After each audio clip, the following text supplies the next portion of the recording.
So I wanted to lastly share this concept of radical healing, which I love. And I wanted to share some ways that it has helped me over the years. So unlike conventional mental health approaches, radical healing is different in that it really also pays attention to the structural underlying root causes of traumas and injustices.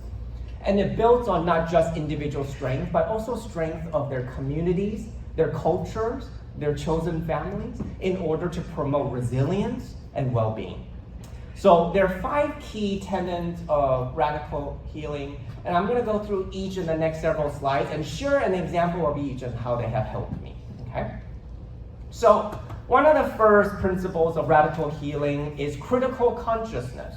It refers to the ability to reflect on injustices, to say, why do they exist? But more importantly also to create an intention to say, I'm gonna do something about it, right? I'm gonna affect change. So for me, undergraduate was transformative. First, I discovered psychology. Psychology offered a glimpse into my brain to better understand and destigmatize how I've been feeling, why I have those social anxieties and my bouts of and battle with depression. But a floodgate was open when I discovered sociology. In San Jose State, as a psych major, I was required to have a minor, so I picked sociology. It actually offered me a different set of lenses to look at my life experiences through macro context. I was able to see that a lot of the reasons that I felt the way that I felt, a lot of my life experiences that were challenging, such as being bullied or being told of certain ways of not to be, were often because of social inequities that were created by people. They're socially created. And why was that important? It was because learning that also told me that it could be socially unmade, right? If we created it, we could undo it. Another concept is cultural authenticity. It refers to the act of knowing and honoring your story. Not only that, but honoring the stories of your ancestors and to see the value and strength in its tradition. So I think that's really challenging sometimes for some people. I know for me, college undergrad was another huge period of self-discovery, not only of my LGBTQ identity, but also getting to know better and have more pride in being Asian American and being Taiwanese. Basically, all of the aspects of myself that over the years, the world has taught me to find discomfort in or to hate, right?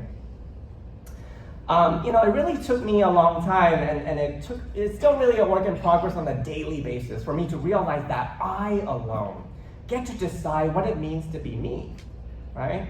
Which is simultaneously Asian, Taiwanese, American, male, gay, queer, and all of the other stuff in between. Sometimes it may feel like in 2024, like, well, that sounds easy, right? Just watch one of those Dove soap commercials and you'll know how to love yourself, right? But I think it's still more challenging than it looks. And I think, it took me years of unlearning. And I'm still doing that. I'm still learning how to do that. Next one is referring to radical hope. Oh, that's a tough one in 2024, isn't it? There are days, maybe even months and weeks and months, where sometimes it's hard to hold on to radical hope. But I find it really helpful when working with our future generations. When I get to work with young people in my nearly 25 years, which is crazy to imagine, of working with young people, starting when I was young myself. I saw how successive generations keep getting better, kinder, and more empathetic, or what sometimes the internet refers to as woke, right? More woke.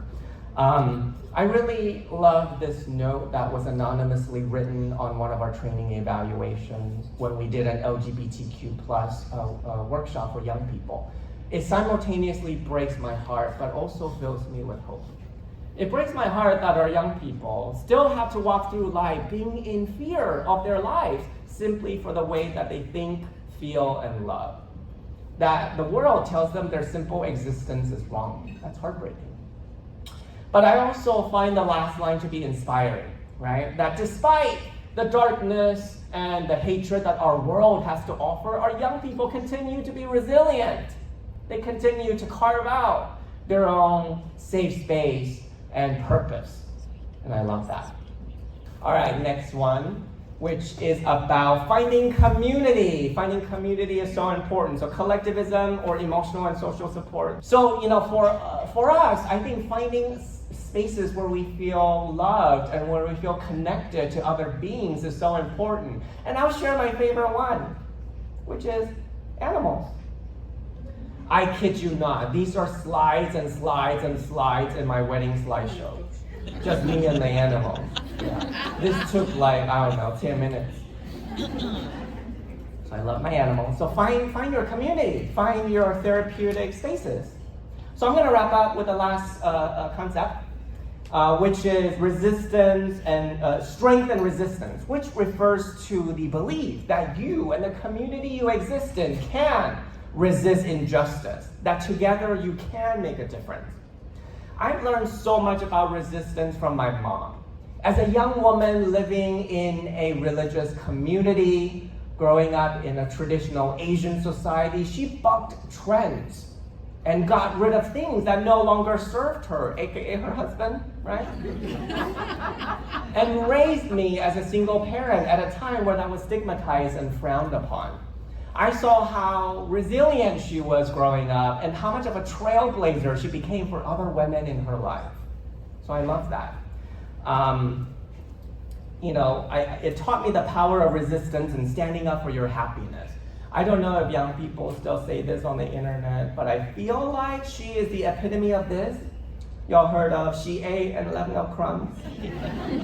I think it works on so many levels because my mom is really a neat freak. You'll literally find no crumbs in her home.